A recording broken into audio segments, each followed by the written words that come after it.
Dot's Tinkatuff just evolved in Pokemon Horizons. Let's talk about it. This episode starts off with Tinkatuff scavenging through the ship's scrap metal, and then Gimmighoul shows up to distract everyone as per usual. But I actually really like Gimmighoul and Tinkatuff's relationship in this episode. Later on, whenever Tinkatuff is searching for more metal, Gimmighoul notices it and decides to go help. That was really sweet, and Tinkatuff returned the favor by stepping in to help Gimmighoul while it was being bullied by a Scrafty. Elsewhere, Coral and Sidian are on their propaganda tour to get people to buy Strong Spheres, and the Rising Voltaclers are watching the live stream. This leads into Liko receiving a message from Cervantes saying that they should meet up at Exceed's Logistics Center in Paldea. After Coral and Sidian's public appearance, they also head off to Paldea on a Corvanite taxi. And if you know anything about those games, you'll know Tinkatuff, a Paldean Pokemon, hunts down Corvanite like prey, so what could possibly go wrong here? Speaking of which, back at the scrapyard, Tinkatuff notices some scrap metal she wants to search through on a truck, but it drives off and the Rising Voltaclers have to leave, so she's pretty depressed about that. So depressed that she does this.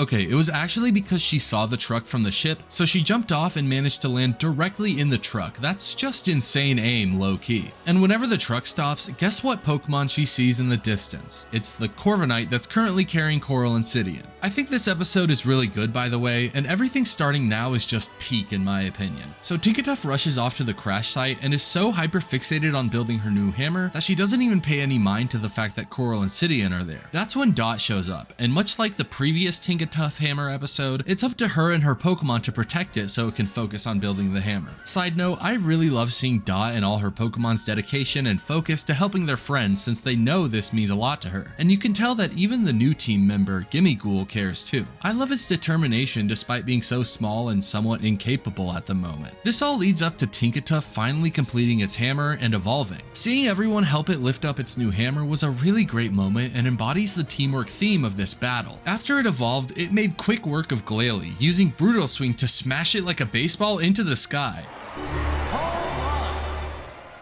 Honestly, this episode and back when it evolved from Tinkatink are two of my favorite evolution episodes in Pokemon Horizons, because you really feel like it earned the opportunity to evolve and get stronger because of it. By the way, we learned that the meeting with Cervantes at the quote-unquote logistics center is most likely a setup, since Coral and Sidian knew about it, which prepares the Rising Voltaclers to take it on next episode. The following two episodes are going to be the climax of this arc, so if you want to know what happens in those episodes, follow me for weekly Pokemon Horizons reviews.